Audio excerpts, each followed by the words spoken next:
Hi adventurers. Now I've given up sports bikes, valuing my life slightly more than I have in the past. Motards have come and gone, awesome fun but limited when travelling. Then came the adventure bike. It ticked all the boxes, on-road, off-road and everything in between. Yes, of course other bikes are better in their own speciality, but a modern adventure bike can truly do everything. In fact, I'd say it's as good as any touring bike out there on the market. It's as good in the twisties as my courage will allow, and it gets me to all of the off-road locations that I've ever wanted to go to. Almost. So a few years ago, I decided to make at least one significant bike trip a year. I'd been doing a 1,000 kilometre long weekend trip annually for the last 15 years, and I'd started upping the ante now that I was all adventure driven. Well, we all know how that ended up. So yeah, you can see that adventure right here. In 2014, I joined a week-long group ride around Tasmania, and later in that same year, I was lucky enough to travel to Thailand with YouTube's Rock Motor Crew. The trip was a bit of a cross between dirt biking and adventure riding. The touring and sightseeing part of it felt like adventure, and somehow it just sparked me off. I've learned from previous experience that organising a trip that makes everyone happy is bloody hard. In fact, it's probably impossible. So I discussed with a fellow motovlogger, Osmotica, to plan a trip across the Simpson.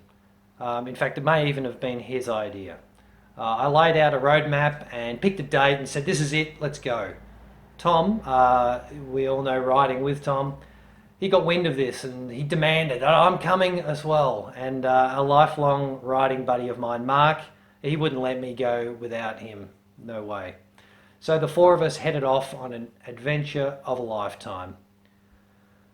This year we're hitting the Cape York. That's the northernmost point in Australia. From here in Melbourne, that's 3,000 kilometres as the crow flies. That's Miami in Florida to Winnipeg in Canada, or Seattle to Houston.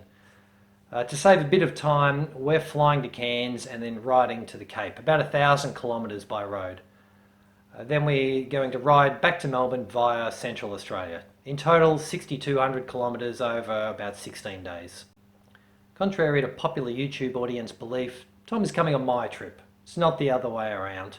Just because he has 38 times more subscribers than me doesn't mean that he organises the trips, okay? So coming on this trip is Tom, Mark, Sweetman and Sam, and myself.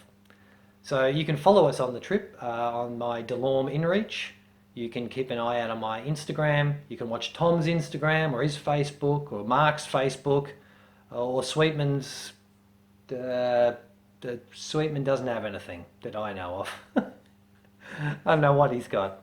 So anyway, cheers. We'll see you all when we get back, and hopefully there'll be some great footage. All the trip, the camping, the everything. Part of Australia that I think probably hasn't been filmed often enough. So thanks for watching. See you later.